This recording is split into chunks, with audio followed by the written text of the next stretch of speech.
The Duo Diaries.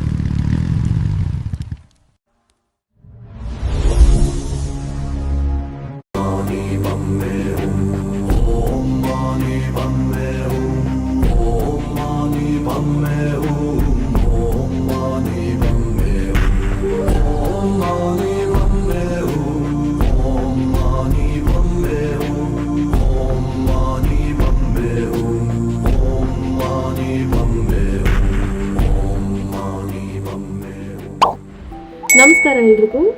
ಇವತ್ತು day 3 ತಿಂಪು ಸುತ್ತಮುತ್ತ ಇರುವಂತಹ ಒಂದಷ್ಟು ಪ್ಲೇಸ್ನ ಎಕ್ಸ್ಪ್ಲೋರ್ ಮಾಡೋಣ ಅಂತ ಹೊರಟಿದ್ದೀವಿ. ಆ್ಯಕ್ಚುಲ್ ಆಗಿ ಇವತ್ತು ನಮ್ಮದು ಸ್ಪೆಷಲ್ ಡೇ ಕೂಡ ಹೌದು. ಬೆಳಗ್ಗೆ ಕಾಫಿ ಕುಡಿತಾ ನಾವು ಫಸ್ಟ್ ಹೇಗೆ ಮೀಟ್ ಮಾಡಿದ್ವಿ, ಹೇಗಿಬ್ರು ಮಾತಾಡ್ತಾ ಇದ್ವಿ, ಯಾವ ಪ್ಲೇಸಲ್ಲಿ ಮೀಟ್ ಮಾಡಿದ್ವಿ, ಅಲ್ಲಿಂದ ಇಲ್ಲಿ ತನಕ ಹೆಂಗೆ ಕಳೀತು ಟೈಮು ಅಂತೆಲ್ಲನೂ ಸುಮ್ಮನೆ ಹೀಗೆ ಗೇಮ್ಸ್ ಎಲ್ಲ ಕಣ್ಮುಂದೆ ಬಂದು ಹೋಯಿತು. ಹಾಗೆ ಮಾತಾಡ್ತಾ ಇದ್ವಿ. ಇನ್ನೂ ವಿಶ್ ಮಾಡಿಲ್ವಲ್ಲ ಅಂತ ಫುಲ್ ಇರಿಟೇಟ್ ಆಗೋಗಿದೆ. ನನ್ನ ಮುಖದಲ್ಲಿ ನೀಟಾಗಿ ಕಾಣಿಸುತ್ತೆ. ನೆಕ್ಸ್ಟ್ ನೋಡಿ ನೀವೇನೆ. Happy second year anniversary. ತುಂಬ ಥ್ಯಾಂಕ್ ಯು ಸೋ ಮಚ್.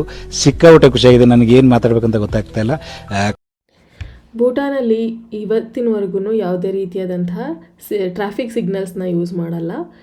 ಇವತ್ತಿಗೂ ಪೊಲೀಸೇ ನಿಂತು ಡೈರೆಕ್ಷನ್ಸ್ನ ತೋರಿಸ್ತಾರೆ, ಯಾವ ಕಡೆಯಿಂದ ಆದಮೇಲೆ ಯಾವ ವೆಹಿಕಲ್ ಪಾಸ್ ಆಗಬೇಕು ಅಂತ. ಜೊತೆಗೆ ಹಾರ್ನ್ ಮಾಡೋ ಹಾಗಿಲ್ಲ. ಯಾರಾದರೂ ರೋಡ್ ಕ್ರಾಸ್ ಮಾಡ್ತಾಯಿದ್ರೆ ವೆಹಿಕಲ್ ಅವರು ನಿಲ್ಲಿಸಿ ಅವ್ರು ರೋಡ್ ಕ್ರಾಸ್ ಮಾಡೋ ತನಕ ವೆಯ್ಟ್ ಮಾಡಬೇಕು. ಇದಿಷ್ಟು ಟ್ರಾಫಿಕ್ ರೂಲ್ಸ್ ಇಲ್ಲಿದು. ನಾವು ಬೆಳಿಗ್ಗೆ ಹೊರಟಾಗಲೇ 8:30 ಆಗಿತ್ತು ಅನಿಸುತ್ತೆ. ಅಷ್ಟೊತ್ತಿಗೆಲ್ಲ ತುಂಬ ಜನ ಸ್ಟೂಡೆಂಟ್ಸು ಸ್ಕೂಲ್ ಕಾಲೇಜಸ್ಗೆ ಹೊರಟಿದ್ದಾರೆ. ಜೊತೆಗೆ ವರ್ಕಿಂಗ್ ಅವ್ರು ಕೂಡ ಹೋಗ್ತಾ ಇದ್ದಾರೆ. ಬಟ್ ಸ್ಟಿಲ್ ಎಷ್ಟು ಕಾಮಾಗಿ ಡ್ರೈವ್ ಮಾಡ್ತಾರೆ ಅಂದರೆ ಓವರ್ಟೇಕ್ ಮಾಡೋದಿಲ್ಲ, ಹಾರ್ನ್ ಮಾಡೋದಿಲ್ಲ, ತುಂಬ ಪೇಷನ್ಸಲ್ಲಿ ಡ್ರೈವ್ ಮಾಡ್ತಾರೆ ಇಲ್ಲಿ ಮಾತ್ರ. ಇವತ್ತು ನಾವು ಫಸ್ಟ್ ಎಕ್ಸ್ಪ್ಲೋರ್ ಮಾಡೋದಕ್ಕೆ ಹೋಗ್ತಾ ಇರುವಂತಹ place Dochula pass. If in case weather ಏನಾದ್ರೂ ಕ್ಲಿಯರ್ ಇತ್ತು ಅಂತ ಹೇಳಿದ್ರೆ ಅಷ್ಟು ಹಿಮಾಲಯನ್ ರೇಂಜ್ ಕಾಣುತ್ತೆ, ಸ್ನೋ ಕ್ಯಾಪ್ ಮೌಂಟೇನ್ ಕಾಣುತ್ತೆ. ತುಂಬ ಎಕ್ಸೈಟೆಡ್ ಆಗಿದ್ದೀವಿ ಈ ಪ್ಲೇಸ್ನ ನೋಡೋದಕ್ಕೆ.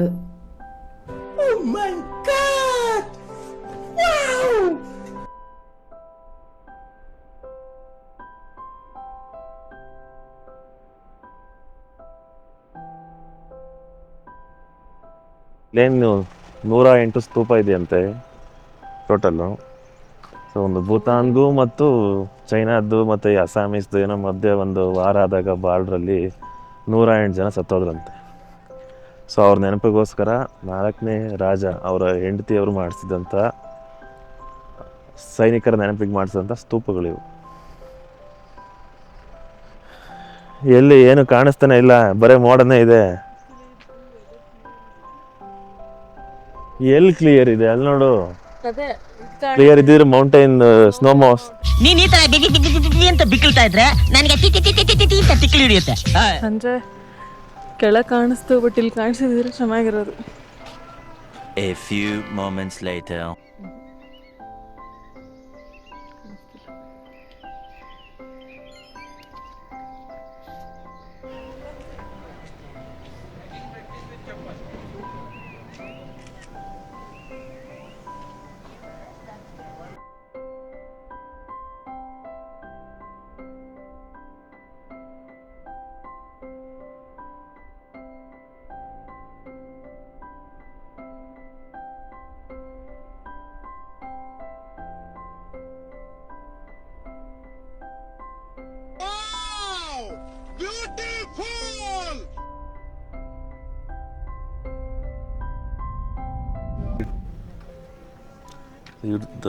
ಇದರಲ್ಲಿ 3 ಥರ ಇದೆಯಂತೆ. ಅಂದರೆ ಈಗ ಸತ್ತ ಮೇಲೆ ಅವ್ರದ್ದು ಫೈನಲ್ ರೈಟ್ಸ್ ಮಾಡೋದು. ಮೊದಲನೇದು ಈ ಹಿಮಾಲಯ ಆ ಕಡೆಗೆ ಹೋಗ್ಬಿಟ್ಟು ಅಲ್ಲಿ ಇವ್ರನ್ನ ಫೈನಲ್ ರೈಟ್ಸ್ ಮಾಡೋದು. ಅದು ಬಿಟ್ಟು ಎರಡನೇದು ಬಂದು ಈ ಥರ ಅವ್ರನ್ನ ಸತ್ತ ಮೇಲೆ ಅವ್ರನ್ನ 3 ದಿನಗಳ ಕಾಲ ಮನೆಯಲ್ಲೇ ಇಟ್ಕೊಂಡು, ಅದಾದಮೇಲೆ ಅಂದರೆ 1% ಚಾನ್ಸು ಅವ್ರು ಇನ್ನೂ 3 ದಿನಗಳ ಕಾಲ ಮತ್ತೆ ವಾಪಸ್ ಎದ್ದು ಬರ್ಬೋದೇನೋ ಅಂತ ನಂಬಿಕೆ ಅಂತ ಅವ್ರಿಗೆ. ಅದಾದಮೇಲೆ ಅವ್ರು ಬರಲಿಲ್ಲ ಅಂತ ಅಂದರೆ ನೆಕ್ಸ್ಟು ಅವ್ರದ್ದು ಫೈನಲ್ ರೈಟ್ಸ್ ಮಾಡ್ತಾರೆ. ಸುಟ್ಟ ಮೇಲೆ ಅವ್ರದ್ದು ತಲೆಯಲ್ಲಿ ಉಳಿಯುತ್ತಲ್ಲ ಮೂಳೆ, ಆ ಸ್ಕಲ್ ಪಾರ್ಟ್ನ ಪುಡಿ ಮಾಡಿ ಅದನ್ನು ಈ ಥರ ಸ್ತೂಪಗಳಲ್ಲಿ, ಇಲ್ಲಿ ಕಾಣಿಸ್ತಿಲ್ಲ, ಈ ಥರ ಸ್ತೂಪಗಳಲ್ಲಿ ಇಡ್ತಾರೆ. ಸೊ ಸ್ವಲ್ಪನ ಈ ಥರ ಒಂದು. ಇದಲ್ದಡೆ ಇನ್ನೂ ಒಂದಿದೆ, ಈ ಕೇವ್ಗಳು ಮತ್ತು ಈ ಮೌಂಟೇನ್ಸು.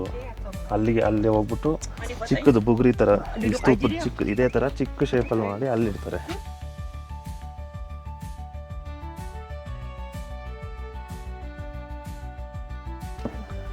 ಯಾಕಂದರೆ ಅವ್ರಿಗೆ ಈ ಸ್ತೂಪ ಮತ್ತು ಕೇವು ಮೌಂಟೇನ್ಸು ಇವ್ರಿಗೆ ಈ ಬುದ್ಧಿಸಮಲ್ಲಿ ಮತ್ತು ಈ ಭೂತಾನೀಸ್ ಕಲ್ಚರಲ್ಲಿ ಆ ಜಾಗಗಳೆಲ್ಲ ತುಂಬ ಹೈಜೀನು ಮತ್ತು ಹೋಲಿ ಪ್ಲೇಸಸ್ಗಳಂತ ಅವ್ರಿಗೊಂದು ನಂಬಿಕೆ ಅಂತದೆ.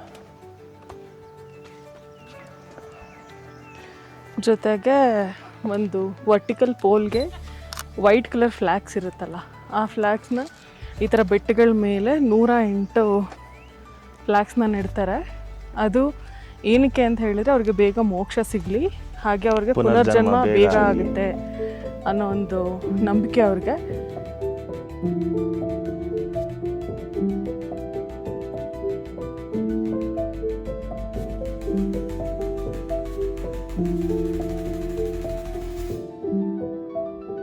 ಜೊತೆಗೆ ಅಲ್ಲಿ ವೈಟ್ ಕಲರ್ ಅಲ್ಲದೆ ಮಲ್ಟಿ ಕಲರ್ಸ್ ಇದ್ದರೆ, ಒಂದೇ ಫ್ಲ್ಯಾಗಲ್ಲೂ ಮಲ್ಟಿ ಕಲರ್ಸ್ ಅಥವಾ separate flag, blue, white, red orange ಮತ್ತು ಎಲ್ಲೋನ ಅವರು ತುಂಬ ಪವರ್ಫುಲ್ ಕಲರ್ ಅಂತ ಕನ್ಸಿಡರ್ ಮಾಡ್ತಾರೆ ಇಲ್ಲಿ. ಆ ಥರ ಮಲ್ಟಿ ಕಲರ್ಸ್ ಫ್ಲ್ಯಾಗ್ ಇತ್ತು ಅಂತ ಹೇಳಿದ್ರೆ ಅದು ಏನಾದ್ರು ಒಂದು ಹರಕೆ ಥರ ಮಾಡಿಕೊಂಡು ಅಥವಾ ಏನಾದ್ರು ಒಂದು ಒಳ್ಳೇದಾಗಲಿ ಅಂತನೋ ಕೆಲಸ ಬೇಗ ಆಗಲಿ ಆ ಥರ ಒಂದು ಇಂಟೆನ್ಷನಿಂದ ಅವರು ಆ ಫ್ಲ್ಯಾಗ್ಸ್ನ ಇಟ್ಟಿರ್ತಾರೆ.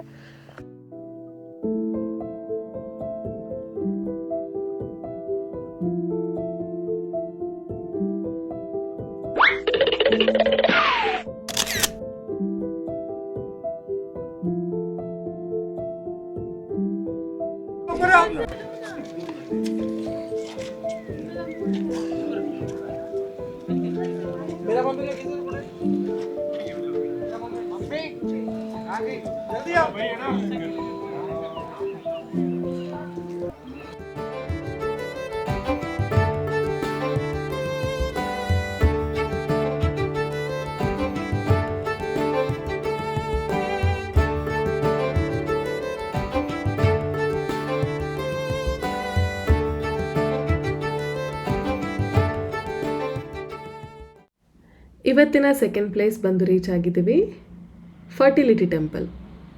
ಇಲ್ಲಿಂದ ಇನ್ನೊಂದು 10ರಿಂದ 15 ನಿಮಿಷ ನಡ್ಕೊಂಡು ಹೋದರೆ ಟೆಂಪಲ್ ಸಿಗುತ್ತೆ. ಟೆಂಪಲ್ ಬಗ್ಗೆ ಎಲ್ಲ ಮುಂಚಿತವಾಗಲೇ ಹೇಳೋಕ್ಕೆ ಮುಂಚೆ ನಾವು ಪರ್ಸ್ನಲಾಗಿ ದೇವಸ್ಥಾನದ ಒಳಗೆ ಹೋಗಿ ಅಲ್ಲಿ ಕಲ್ಚರ್ನ ನೋಡಿ ಎಕ್ಸ್ಪೀರಿಯನ್ಸ್ ಮಾಡಿದ್ಮೇಲೆ ಹೇಗಿತ್ತು ಅಂತ ಬಂದು ನಿಮ್ಮ ಹತ್ರ ಶೇರ್ ಮಾಡ್ತೀವಿ. ನಮಗೂ ಮುಂಚೆ ಈ ದೇವಸ್ಥಾನದ ಬಗ್ಗೆ ಹಿಂಗೆ ಕೇಳಿದಾಗ ಇದೇನಪ್ಪ ಈ ಥರನೂ ಒಂದು ದೇವಸ್ಥಾನ ಇರುತ್ತಾ, ಯಾರು ಮಾಡಿರ್ಬೋದು, ಏನು ಪೂಜೆ ಮಾಡ್ತಾರೆ ಅಲ್ಲಿ, ಯಾಕೆ ಮಾಡ್ತಾರೆ, ಏನಕ್ಕೋಸ್ಕರ ಮಾಡಿದ್ರು, ಈ ಥರ ಒಂದಿಷ್ಟು ಪ್ರಶ್ನೆಗಳು ಶುರುವಾಗಿತ್ತು. ಸೊ ಇವತ್ತಿನ ಆ ಪ್ರಶ್ನೆಗಳಿಗೆಲ್ಲ ಉತ್ತರ ಸಿಗುತ್ತೆ ಅಂತಲೂ ಅಂದ್ಕೊಂಡಿದ್ದೀವಿ. ಬನ್ನಿ ಹೋಗೋಣ.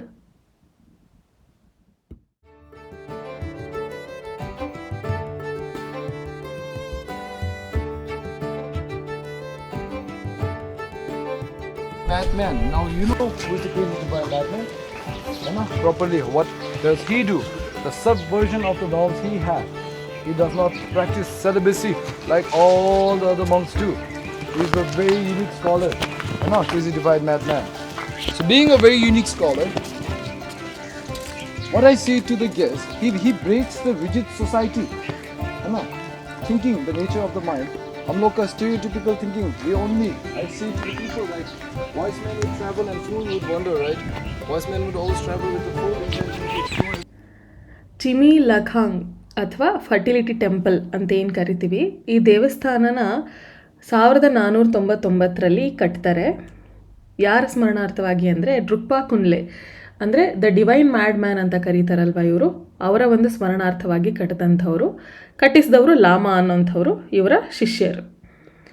ತುಂಬ ವರ್ಲ್ಡ್ ವೈಡಿಂದ ಇಲ್ಲಿಗೆ ಜನ ಬರ್ತಾರೆ ಮಕ್ಕಳಾಗಿಲ್ಲ ಅಂತ ಹೇಳಿದ್ರೆ ಇಲ್ಲಿ ಬ್ಲೆಸ್ಸಿಂಗ್ಸ್ ತೊಗೊಂಡು ಮಕ್ಕಳು ಮಾಡ್ಕೊಳ್ಳೋದಕ್ಕೆ. ಅಗೇನ್ ಆ ಥರ ಬ್ಲೆಸ್ಸಿಂಗ್ಸ್ ತೊಗೊಂಡು ಮಕ್ಕಳು ಆದವ್ರದ್ದು ಡೈರಿ ಕೂಡ ಮೇಂಟೈನ್ ಮಾಡಿದ್ದಾರೆ ವಿತ್ ಫೋಟೋ. ಅದನ್ನು ನಾವು ಒಳಗಡೆ ನೋಡೋದಕ್ಕೂ ಕೂಡ ಸಿಕ್ತು. ಸೊ ಇಲ್ಲಿಗೆ ಬಂದರೆ ಪ್ರೊಸೀಜರ್ ಹೆಂಗೆ ಅಂದರೆ ಅಲ್ಲಿ ಒಂದು ಇಷ್ಟು ಎತ್ತರದ್ದು ಪ್ಯಾಲೇಸ್ ಇರುತ್ತೆ. ಪ್ಯಾಲೇಸ್ ಇದೆ. ಅರ್ಥ ಮಾಡ್ಕೊಬೇಕು ಯಾವ್ದು ಹೇಳ್ತಿದ್ದೀನಿ ಅಂತ. ಪ್ಯಾರಿ ಸಮಾಜ್ಗೆ ಇನ್ನೂ ಹೇಳ್ಬೇಕಂದ್ರೆ ಓಪನ್ ಆಗಿ ಟೀನೆಸ್ದು. ಸೊ ಅದನ್ನು ಯಾರು ಮಕ್ಕಳಾಗಬೇಕು ಅಂತ ಆಸೆ ಇರುತ್ತಲ್ಲ ಅವ್ರಿಗೆ ಅದೊಂದು ಈ ಥರ ಫುಲ್ ಮೆಟಲೆಲ್ಲ ಹಿತ್ತಾಳೆನಲ್ಲೆಲ್ಲ ಫುಲ್ ಕವರ್ ಮಾಡಿದರೆ ಒಂದು ಹಿಂಗೆ ಹೆಗ್ಲಿಗೆ ಹಾಕೋ ಥರ ಬ್ಯಾಕ್ ಪ್ಯಾಕ್ ಥರ ಹಾಕಿದ್ದಾರೆ. ಸೊ ಅದನ್ನು ಹಾಕ್ಕೊಂಡು ಆ ದೇವಸ್ಥಾನ ಸುತ್ತ ನೀವು 3 ರೌಂಡ್ ಬರಬೇಕು. 3 ರೌಂಡ್ ಬಂದು ಇಂಗ್ಲೀಷ್ನಲ್ಲಿ ಏನೋ ಒಂದು ಮಂತ್ರ ಹೇಳ್ತಾರಂತೆ. ಆ ಡಿವೈನ್ ಮ್ಯಾಡ್ ಮುಂದೆ ಹೋಗ್ಬಿಟ್ಟು ಅದನ್ನು ನಾವು ಹೇಳಬೇಕು. ಅಂದರೆ ಯಾರಿಗೆ ಇರುತ್ತಲ್ಲ ಪ್ರೊಸೀಜರ್ ಮಾಡ್ತಾರಲ್ಲ ಅವ್ರು ಅದ್ರ ಮುಂದೆ ಹೋಗಿ ಹೇಳ್ಬಿಟ್ಟು ಬ್ಲೆಸ್ಸಿಂಗ್ಸ್, ಸ್ಪೆಷಲಿ ಹುಡುಗಿರಿಗೇನೆ ಅದು ಮಕ್ಕಳಾಗೋದು. ಬರೀ ಇಂಥದೆಯಾ? ಸೊ ಅವ್ರು ಹೋಗೋದು ಅಲ್ಲಿ ಆ ಮಂತ್ರನ ಹೇಳ್ಬೇಕು. ತಿರ್ಗಿ ಅದು ಮತ್ತು ಅವರು ಯೂಸ್ ಮಾಡಿ ಆ ಡಿವೈನ್ ಮ್ಯಾನ್ ಯೂಸ್ ಮಾಡಿರೋದೇ ಬಿಲ್ಲು ಬಾಣ. ಸೊ ಅದಲ್ಲಿದೆ. ಸೊ ಅದರಿಂದ ಬ್ಲೆಸ್ಸಿಂಗ್ ತಲೆಗೆ ಹತ್ಬಿಟ್ಟು ಮೇಲೆ ಬ್ಲೆಸ್ಸಿಂಗ್ ಮಾಡ್ತಾರೆ. ಇದ್ರ ಜೊತೆಗೆ 4th ಕಿಂಗು ಅವರು ಅದನ್ನು ಫೆಲಾಸ್ದು ಅವರು ಏನೋ ಒಂದು ಗಿಫ್ಟ್ ಕೊಟ್ಟಿರೋದೇ ಥರದ್ದು ಅರೌಂಡ್ ಅದೊಂದು 1 ಫೀಟ್ ಇದೆ.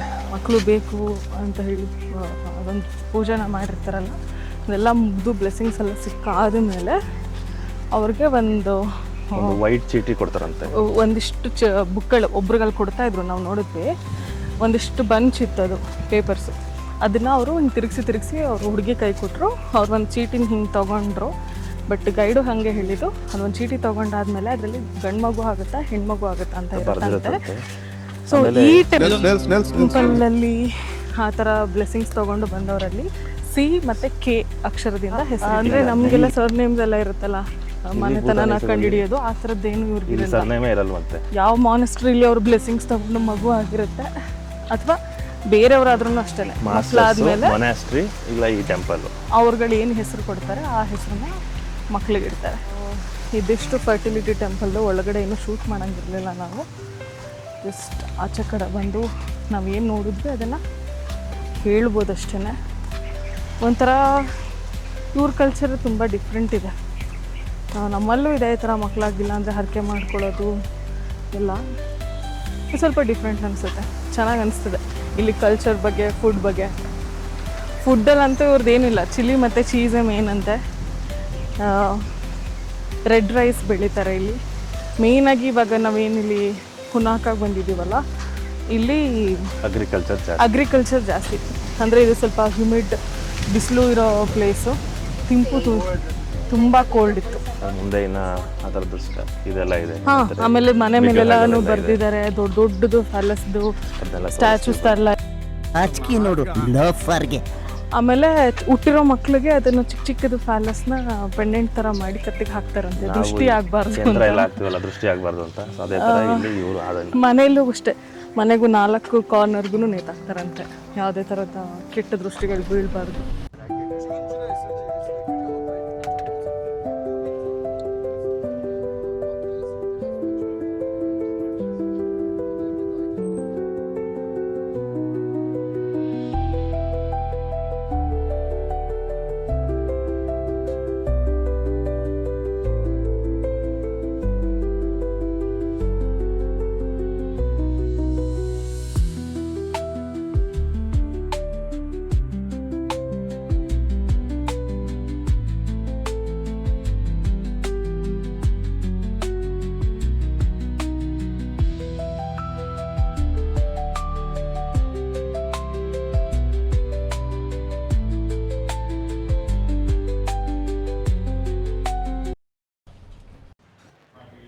ಮಧ್ಯಾಹ್ನ ಆಗಿತ್ತು. ಲಂಚ್ ಬ್ರೇಕಿಗೋಸ್ಕರ ST ವೈಫೈ ಅನ್ನುವಂಥ ರೆಸ್ಟೋರೆಂಟ್ಗೆ ಲಂಚ್ ಬ್ರೇಕ್ ಕೊಟ್ಟಿದ್ರು. ಇಲ್ಲೆಲ್ಲ ಹೇಗೆ ಅಂದರೆ ಫುಡ್ನ ನಾವು ಆರ್ಡ್ರ್ ಮಾಡ್ತೀವಲ್ಲ, ಮಾಡಾದಮೇಲೆ ಇವರು ಪ್ರಿಪೇರ್ ಮಾಡೋಕ್ಕೆ ಸ್ಟಾರ್ಟ್ ಮಾಡ್ತಾರೆ. ಅಕ್ಕಿ ಬೇಕಿಡೋದಿರ್ಬೋದು ಅಥವಾ ತರಕಾರಿ ಕಟ್ ಮಾಡೋದಿರ್ಬೋದು, ಅದೆಲ್ಲ ಆರ್ಡರ್ ಕೊಟ್ಟ ಮೇಲೆ ಮಾಡ್ತಾರೆ. ಹಾಗಾಗಿ ಮಿನಿಮಮ್ 30 ನಿಮಿಷ ವೇಟಿಂಗ್ ಟೈಮ್ ಇರುತ್ತೆ ಒಂದು ಫುಡ್ ಬರಬೇಕು ಅಂತ ಹೇಳಿದ್ರೆ. ಆಂಬಿಯನ್ಸ್ ಏನೋ ಒಂಥರ ಚೆನ್ನಾಗಿತ್ತು. ಹಳೆ ಪಾಟ್ಸ್ ಎಲ್ಲ ಇಟ್ಟಿದ್ರು. 4 ಮೂಲೆಗೂ ಹಾಕಿದ್ದಾರೆ ದೃಷ್ಟಿಯಾಗಿ. Red rice 150, 1 rupees.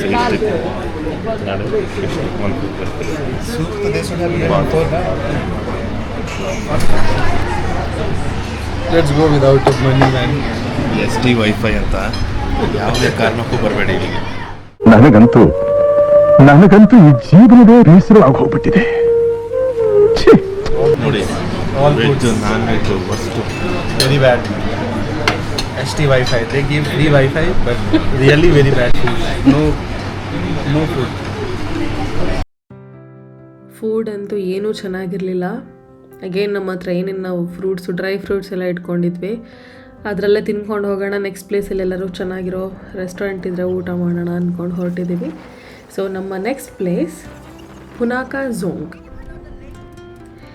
ಈ ಪುನಾಕಾ ಝೋಂಗಿನ ಎರಡೂ ಕಡೆನೂ ಪೋಚು ಮೋಚು ಅನ್ನುವಂತಹ ನದಿ ಹರಿಯುತ್ತೆ. ಜೊತೆಗೆ ನಿಮಗೆ ಅದರ ಸುತ್ತ ಒಂಥರ ಪರ್ಪಲಿಶ್ ಕಲರ್ ಒಂದು ಹೂವು ಇರುವಂಥ ಮರ ಇದೆ. ಅದು ಇಲ್ಲಿನ ನ್ಯಾಷನಲ್ ಫ್ಲವರ್, ಅದನ್ನು ಜಕರಾಂಡ ಫ್ಲವರ್ ಅಂತಲೂ ಕರೀತಾರೆ. ಜೊತೆಗೆ ಈ ಸನ್ಸೆಟ್ ಮತ್ತು ಸನ್ರೈಸ್ ಟೈಮಲ್ಲಿ ಸೂರ್ಯನ ಕಿರಣ ಈ ನದಿ ನೀರಿಗೆ ಬೀಳುತ್ತಲ್ಲ, ಅದರ ರಿಫ್ಲೆಕ್ಷನ್ಗೆ ಪುನಾಕಾ ಝೋಂಗ್ ಇನ್ನೂ ಬ್ಯೂಟಿಫುಲ್ಲಾಗಿ ಕಾಣಿಸುತ್ತೆ ಅಂತ ಹೇಳ್ತಾ ಇದ್ರು ಗೈಡ್. ಆ್ಯಕ್ಚುಲಾಗಿ ಇಲ್ಲಿ DJI ಆ್ಯಕ್ಷನ್ ಕ್ಯಾಮ್ರಾಸ್ ಆಗಿರ್ಬೋದು, GoPros ವಿಡಿಯೋ ಅಲೋ ಇಲ್ಲ. ಸೊ ನನ್ನ ಅಲ್ಲೇ ಸ್ಟಾಪ್ ಮಾಡಿದ್ರು. ನೆಕ್ಸ್ಟ್ ಏನು ವೀಡಿಯೋಸ್ ಆಗಿದೆ ಅದೆಲ್ಲ ಫೋನಲ್ಲಿ ಮಾಡಿರೋ ಅಂಥದ್ದು.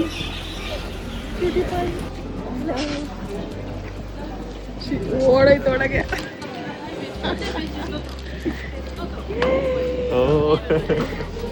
ಇದು ಆ್ಯಕ್ಚುಯಲ್ ಮೇನ್ ಎಂಟ್ರೆನ್ಸ್ ಪುನಾಕಾ ಝೋಂಗಿಂದು. ರೈಟ್ ಮತ್ತು ಲೆಫ್ಟ್ ಸೈಡಲ್ಲಿ ಕಾಮನ್ ಪೀಪಲ್ ಓಡಾಡೋದು.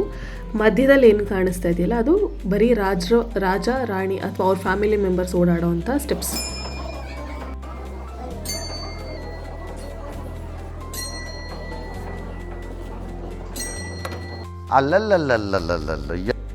ಆ ಸ್ಟೆಪ್ಸ್ನ ಹತ್ಕೊಂಡು ಬಂದಮೇಲೆ ರೈಟ್ ಮತ್ತು ಲೆಫ್ಟ್ ಸೈಡ್ ಎರಡು ಕಡೆನೂ 360 ಬೆಲ್ ಅಂತ ಕರೀತಾರಲ್ಲ ಅದಿತ್ತು. ಹಾಗೆ ಗೋಡೆ ಮೇಲೆ ಸುಮಾರು ಪೇಂಟಿಂಗ್ಸ್ ಇತ್ತು. ಅದೇನೆಂದರೆ ಈ ಪುನಾಕಾ ಝೋಂಗ್ ಹೇಗಾಯಿತು ಅನ್ನೋದ್ರದ್ದು ಬ್ಯಾಕ್ ಗ್ರೌಂಡ್ ಸ್ಟೋರಿ ಏನಿದೆಯಲ್ಲ ಅದನ್ನು ಅವರು ಹ್ಯಾಂಡ್ ಪೇಂಟಲ್ಲಿ ಮಾಡಿದ್ದಾರೆ. ಹಾಗೆ ಅಲ್ಲಿಂದ ಒಂಚೂರು ಒಳಗಡೆ ಬಂದ ತಕ್ಷಣವೇ ಒಂದು ಸ್ತೂಪ ಕಾಣಿಸುತ್ತೆ. ಆ ಸ್ತೂಪ ಮತ್ತು ಆ ಕಡೆ ರೈಟ್ ಮತ್ತು ಲೆಫ್ಟ್ ಸೈಡಲ್ಲಿರುವಂಥ ಒಂದಿಷ್ಟು ರೂಮ್ಸ್ನ ಇವಾಗ ಸ್ಕೂಲಾಗಿ ಕನ್ವರ್ಟ್ ಮಾಡಿದ್ದಾರೆ. ಹಾಗೆ ನಡ್ಕೊಂಡು ಹಿಂಗೆ ಒಳಗೆ ಬಂದಮೇಲೆ ಮಧ್ಯದಲ್ಲಿ ನಿಮಗೆ ಇನ್ನೊಂದು ದೇವಸ್ಥಾನ ಥರ ಕಾಣುತ್ತೆ. ಅಲ್ಲಿ ಟೂರಿಸ್ಟ್ಗಳಿಗೆ ಯಾರಿಗೂ ಅಲೋ ಇಲ್ಲ, ಈವನ್ ಲೋಕಲ್ ಪೀಪಲ್ಗೂ ಅಲೋ ಇಲ್ಲ ಅಲ್ಲಿ. ಬಿಕಾಸ್ ಅದು ಸಮುಗ್ ರಿಂಪೋಚೆ ಅನ್ನೋವಂಥವ್ರು, ಇವರ ಧರ್ಮಗುರು ಏನಿದಾರಲ್ಲ ಅವರು 1651ರಲ್ಲಿ ನಿಧನ ಆಗ್ತಾರೆ. ಅವರ ಒಂದು ಮೊಮಿಫೈಡ್ ಬಾಡಿಯನ್ನು ಅದೇ ಒಂದು ಪ್ಲೇಸಲ್ಲಿ ಇಟ್ಟಿದ್ದಾರೆ. ಆ ಪ್ಲೇಸ್ಗೆ ಬರೀ ರಾಜ ಮಾತ್ರ ಅಲೋ ಇರೋದು. ಹಾಗಾಗಿ ಕಾಮನ್ ಪೀಪಲ್ಗೆ ಅಲ್ಲಿ ಅಲೋ ಇಲ್ಲ. ಜೊತೆಗೆ ಈ ಒಂದು ಝೋನ್ಗಳಿಗೆ ಬರಬೇಕಾದ್ರೆ ಅಥವಾ ಕೆಲವೊಂದು ಮಾನಿಸ್ಟರ್ಸ್ಗೆ ಬರಬೇಕಾದ್ರೆ ಡ್ರೆಸ್ ಕೋಡ್ ಕಂಪಲ್ಸರಿ ಫಾಲೋ ಮಾಡಲೇಬೇಕು. ಹುಡುಗಿರ್ಗಾದರೆ ನೀಯಿಂದ ಕೆಳಗಿರುವಂಥ ಡ್ರೆಸ್ಗಳಾಗಿರಬೇಕು, ಸ್ಲೀವ್ಲೆಸ್ ಅಲೋ ಇಲ್ಲ. ಇಫ್ ಇನ್ ಕೇಸ್ ಹಾಕಿದ್ರೂ ನೀವು ಎಕ್ಸ್ಟ್ರಾ ಪ್ಯಾಂಟ್ ಅಥವಾ ಶಾಲ್ನ ಕ್ಯಾರಿ ಮಾಡಬೇಕಾಗುತ್ತೆ. ಇವಾಗ ಏನು ನೀವು ನೋಡ್ತಾ ಇದ್ದೀರಾ ಈ ಬಿಲ್ಡಿಂಗು, ಇದ್ರ ಒಳಗಡೆ ಎಲ್ಲರನ್ನೂ ಬಿಡ್ತಾರೆ ಟೂರಿಸ್ಟ್ನ ಒಳಗಡೆ ಹೋಗಿ ನೋಡೋದಕ್ಕೆ. ಆದರೆ ಫೋಟೋಗ್ರಫಿ ವಿಡಿಯೋಗ್ರಫಿ ಅಲೋ ಇಲ್ಲ ಒಳಗಡೆ. ಆ ಒಳಗಡೆ ದೇವಸ್ಥಾನದಲ್ಲಿ ಏನಿತ್ತು ಅಂದರೆ ಸಖ್ಯಮುನಿ ಬುದ್ಧ ಅಂತ ಕರೀತಾರೆ, ಇವರು ದ ಹಿಸ್ಟಾರಿಕಲ್ ಬುದ್ಧ ಅಂತ ಕರೀತಾರೆ. ಆ ಒಂದು ಬುದ್ಧನ ವಿಗ್ರಹ ಇತ್ತು. ಜೊತೆಗೆ ಗುರು ರಿಪೋಚೆ, ಗುರುಪದ್ಮ ಸಂಭವ ಅಂತಿದಾರಲ್ಲ ಇವರ ಧರ್ಮಗುರು, ಅವ್ರದ್ದು ಒಂದು ಸ್ಟ್ಯಾಚು ಇತ್ತು. ಹಾಗೆ ತಾರಾ ಅನ್ನುವಂಥ ಒಂದು ದೇವ್ರದ್ದು ಸ್ಟ್ಯಾಚು ಇತ್ತು. ಕುಶಾಲನಗರದಲ್ಲಿರೋ ಬೈಲ್ಕುಪ್ಪ ಆಗಿರ್ಬೋದು, ಮುಂಡಗೋಡಲ್ಲೆಲ್ಲ ನಾವು ಏನು ಆರ್ಕಿಟೆಕ್ಚರ್ ಮತ್ತು ದೇವರುಗಳ ವಿಗ್ರಹ ನೋಡ್ತೀವಿ, ಸೇಮ್ ವಿಗ್ರಹನೇ ಕೂಡ ಇಲ್ಲೂ ಇರೋದು. ಬಟ್ ಇನ್ನೊಂದು ಸ್ವಲ್ಪ ಎತ್ತರವಾಗಿ ದೊಡ್ಡದಾಗಿ ವಿಗ್ರಹಗಳನ್ನ ನಾವು ನೋಡ್ತೀವಿ ಅಷ್ಟೇ ಇಲ್ಲಿ.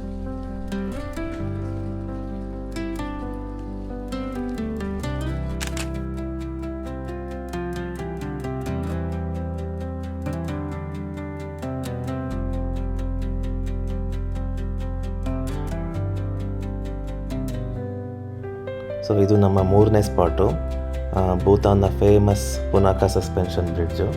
ಸೊ ಇದು ಸುಮಾರು 180 ಮೀಟ್ರು ಉದ್ದ ಇದೆ. ಮೋಚು ನದಿ ಮೇಲೆ ಇದು ನಿರ್ಮಾಣ ಆಗಿರೋಂಥದ್ದು. ಇದು ಆ್ಯಕ್ಚುಲಿ ಸ್ಟಾರ್ಟ್ ಆಗಿದ್ದು 2 ವಿಲೇಜ್ನ ಜಾಯಿನ್ ಮಾಡಬೇಕು ಅಂತ. ಸೊ ಜನ ಈಸಿಯಾಗಿ ಓಡಾಡಲಿ ಅಂತ ಕಟ್ಟಿರೋದು. ಆದರೆ ಈ ಕೊರೋನಾ ಆದಮೇಲೆ ಇದು ಒಂದು ಟೂರಿಂಗ್ ಸ್ಪಾಟ್ ಆಗಿ ಕನ್ವರ್ಟ್ ಆಗಿಬಿಟ್ಟಿದೆ.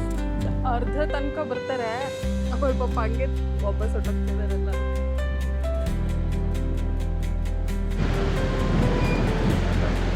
ಬರೇ ನೀರಿನ ಸೌಂಡ್ ಕೇಳಿಸ್ತಾ ಇದೆ.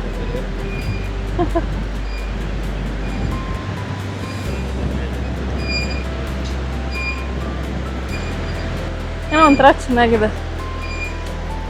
ಪೋಚು ಮೋಚು. ಪೋಚು ಅನ್ನೋದು ಮೇಲ್ ರಿವರ್, ಮೋಚು ಫೀಮೇಲ್ ರಿವರ್.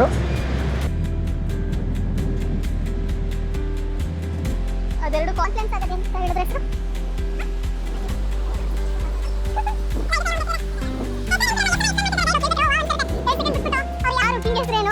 ಅವರು ಗುರುಗಳ ಹೆಸರೇನು ಏನು ನೆನಪಿರಲ್ಲ. ಅವ್ರು ಬರೀ ಕಿಂಗ್ 4 ಕಿಂಗ್ 2 ಅಂತ ಹೇಳಿರ್ತಾರಲ್ಲ, ಅದಷ್ಟು ನಮ್ಗೆ ನೆನ್ಪಿಡ್ಕೊಳ್ಳೋದು.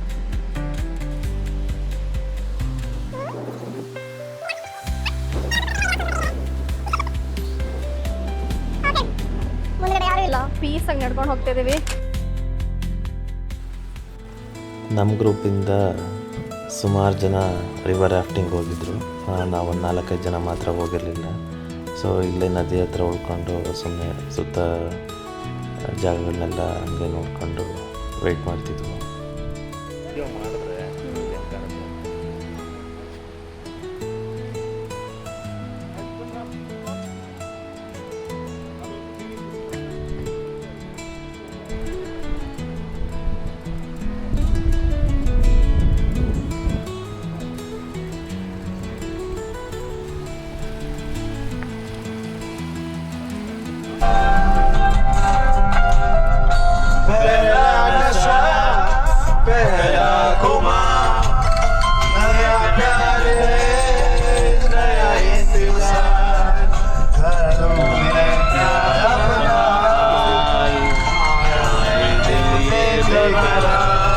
ನನ್ನ ಮೇಲೆ ನಿಮ್ಗೆ ಯಾಕೆ ಇಷ್ಟ ದ್ವೇಷ?